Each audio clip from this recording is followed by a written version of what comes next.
الاقتصاد الثالث في القارة، وكانت سابقا نفق الطوار الأفارقة، وهي دولة محورية للتكامل الاقتصادي والانعكاس الاقتصادي للقارة. كان للشرف والفرصة لأن أكون بين رؤساء الدول التي اعتمدت أجندة 2063 في إفريقيا، واليوم نتمنى أن يتم تسيير قاراتنا من طرف أبنائنا، وأن تكون حرة وموحدة، وأن تكون قارات سلام.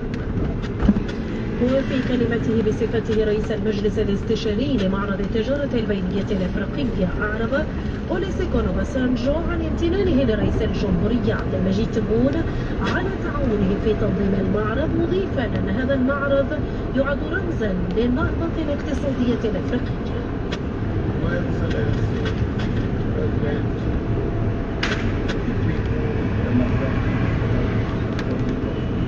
أنا جد ممتن لرئيس الجمهورية السيد عبد المجيد تبون على تعاونه معنا ومع المفوضية الإفريقية من أجل إنقاذ الطبقة الرابعة من الوطن، نثني على قيادتكم وعلى المسيرة التجارية في مختلف القطاعات. إن بروز معرض التجارة البينية كان أهم نشاط في المنطقة، ليس مجرد حدث بل رمز للنهضة الاقتصادية الإفريقية التي توحدنا عبر القارة وتبث الحياة بالتجارة الإفريقية البينية.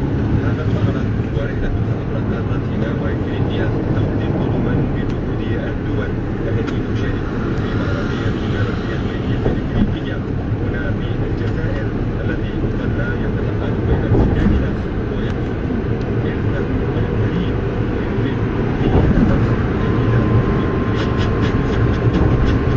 كما كان رئيس المجلس الافريقي استيرادا وتنظيم هذا الحدث القومي يؤكد على ثقة القادة الافارقة في الجزائر، خاصة وان الجزائر تشهد تغيرا اقتصاديا غير مسبوق. اليوم نشهد قيادة الرئيس عبد المجيد تبون تغييرا اقتصاديا غير مسبوق. استضافة حدث بهذه الأهمية ليس بالأمر البسيط، لا سيما بحضور 30,000 زائر وأكثر من 2000 عارض من مختلف أنحاء العالم.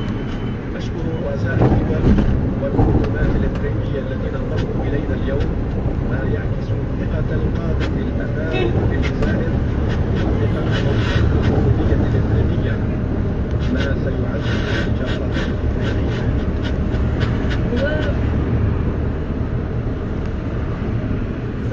منصة ناشئة للاستثمار والتجارة في افريقيا، الذي عقد جلسة الافتتاح كشفت الوكالة الجزائرية لتربية الاستثمار عن تسجيل أكثر من 16,000 مشروع استثماري مصرح به منذ انطلاق نشاطها في نوفمبر 2022، بينها 300 مشروع مرتبط بمستثمرين جاءوا من 40 دولة.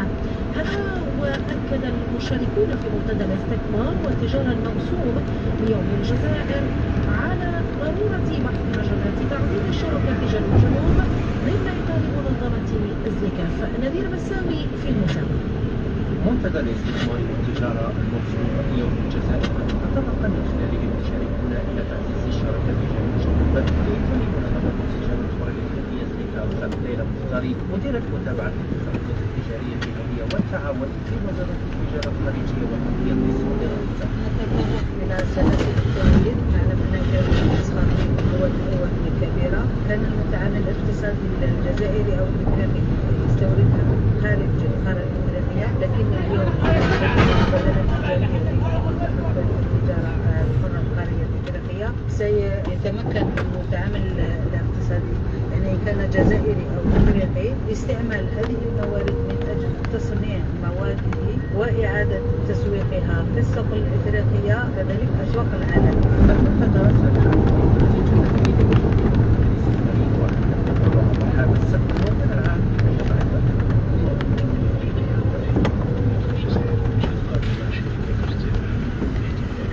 كان احتكاك مباشر